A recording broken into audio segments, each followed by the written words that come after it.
We'll start with a nice easy one, Harvey. How big was Tuesday night? Oh, well, massive. I mean, I don't think many people would have given us a chance to go there and win, let alone... Well, I mean, people might have given us a chance to maybe get a point, but looking at the result, Oxford result, a point wouldn't have been enough, really. So the win was massive, and I think you could see that in the reaction in the players and that after the game.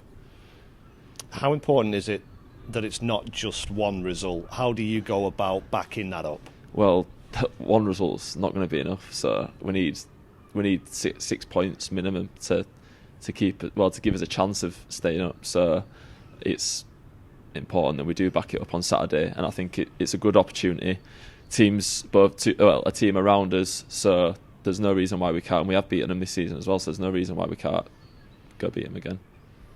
Does it change the mood in the changing room? I know the accepted thing to say is we don't get too high, blah blah blah, but it must make a massive difference. Yeah, the obviously the mood in the dressing room was very low before the game, and for the last few weeks. I think we've been down, and myself included, like starting to think, you start doubting yourselves. So to put in a performance like that on Tuesday night has lifted us massively, and coming today, and there's the lads a few smiles back on faces, even on Jimmy's face as well. So yeah, it has been a big lift. How do you take that into this Cambridge game without the danger of that complacency potentially creeping in? I think it can only be a good thing to see that we've performed well on Tuesday, and we know we can do it, and it's got to the point of the season now where it's do or die. So I think we won't get complacent, and I think it will be a good thing for us, and we'll be able to use that on Saturday. Your captain Seamus Keneally spoke before the game on Tuesday about what it meant to him personally and what it means to players in the changing room to keep this club in League One. You've played for Accrington in League Two, and you came back in League One after that promotion season.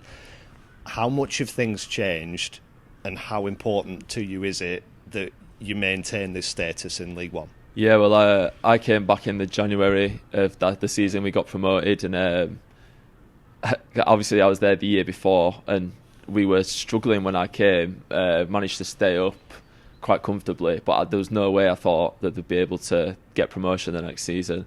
So it took a massive effort to get promoted into League One, and we've done well ever since to stay in League One and compete and do well.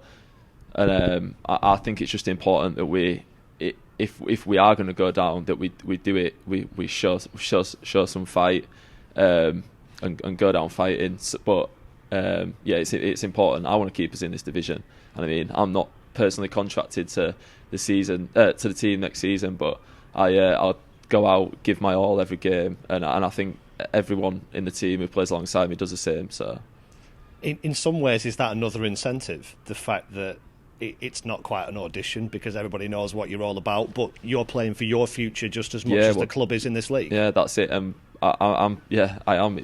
I could be without a job next season. That's the way that I'm looking at it the minute. So I'm performing for myself and for the fans as well. I want to keep this club in League One. And of course, it's a job. You've got to pay the bills. You know, and as you say, you could end up being out of a job if the team you're playing for gets relegated and don't give you a new contract. Is that a different kind of pressure? Yeah, it is. It's one that you can't really. I like to try and not think about too much. Just try and play the games, and then you hope that if you play well, do well enough, then it takes care of itself, and hopefully can find a club or stay. You know, so yeah. And certainly here, you've become a bit of a cult hero. You've got a song here, there, and that pops up here, there, and everywhere. Yeah. People have changed their avatars on social media to your face. Yeah. They're selling £5 tickets, I think, to fill both ends of the ground for this game at the weekend. How much of a difference does it make on those special occasions here? Yeah, I think it's important that the fans, well, they have been behind us because we haven't been good enough all season. So then they've still stuck by us. We've very rarely been booed, which I would, if I was a fan, I probably would have booed us a few times this season. So I'd just like them to get behind us one last time, give us a push that we need, try and keep us in the league. How much do you appreciate that? You say that you would have booed yourself, sort of thing. Yeah. This fan base seems to have stayed with you. Yeah, I think they get it. We have got that, like, we got that underdog mentality as well, and I think they understand that, like, what we're up against as well with the big teams in the league. But that's no excuse. Some weeks this season we haven't been good enough, and like I say, they've stuck by us, so we appreciate that. And you talked about giving it everything you've got. Is that the minimum requirement now, that by the end of the Oxford game you've got nothing left? Yeah, and if we've given it everything and it's not enough, then we've got to hold our hands up, and we haven't been good enough over the season. But I just want the fans to know that we're going to give everything, and so I want them to know that minimum. Bodies on the line, that sort of thing. Yeah. Stitches if need be. And we heard from the manager, we've heard from Seamus what it means to them personally. Nobody wants a relegation on their CV, do they? No. Will it, hypothetically, if you can stay up, will that rank with a promotion in terms of an achievement? Yeah, I think so. Just because of where we would have been with 3 games to go and no one really giving us a chance at Bolton, then it would be, if we want to go on and win these next 2 games and stay up, then it'd be an unreal feeling. And I think along with the gaffer and Jimmy as well, would rank it up there with their achievements as well as staying up and going up.